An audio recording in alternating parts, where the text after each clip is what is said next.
बार की बात है, गांव में एक पवित्र व्यक्ति रहता था। वो हमेशा स्वर्ग और नरक के बारे में जानने के लिए उत्सुक रहता था। एक दिन पवित्र व्यक्ति भगवान से मिला। जब वह भगवान से मिला तो उसने पूछा, प्रभु, क्या आप मुझे बता सकते हैं कि स्वर्ग और नरक कैसा है? भगवान मुस्कुराए और उसे दूसरी दुनिया में ले गए। वहाँ वे दो दरवाजे के सामने खड़े थे। भगवान ने उसे जाने के लिए कहा और प्रत्येक दरवाजे के अंदर खुद जाकर देखने के लिए कहा।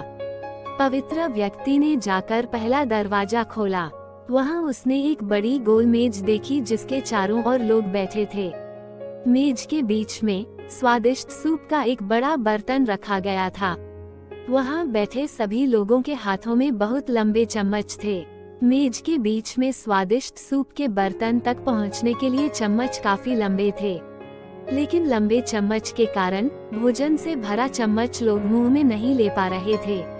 लंबे चम्मच की वजह से खाना न खा पाने के कारण वे सभी दुबले पतले और बीमार लग रहे थे। वहाँ के लोग बहुत दुखी थे। वहाँ पीड़ित लोगों के दुख को देखकर पवित्र व्यक्ति कांप उठा। वो उस कमरे से बाहर आया और दूसरे कमरे का दरवाजा खोला। दूसरा कमरा बिल्कुल पहले कमरे जैसे ही था। बड़ी गोल मेज और उसके बीच में एक स्वादिष्ट सूप का बर्तन। वहाँ बैठे सभी लोगों के हाथों में लंबे चम्मच थे, लेकिन यहाँ के लोग स्वस्थ थे। वे एक दूसरे से बातें कर रहे थे और खाना खा रहे थे। पवित्र व्यक्ति ये देखकर प्रसन्न हुआ और उस कमरे से बाहर आ गया। फिर पवित्र व्यक्ति भगवान के पास गया और कहा, मुझे समझ नहीं आया कि दोनों कमरे एक ही जैसा है। फिर भी एक कमरा दुख से भरा है और दूसरा सुख से भरा है।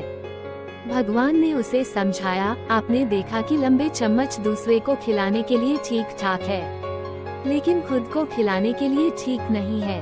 आप जिस कमरे में पहले गए थे वह नरक था।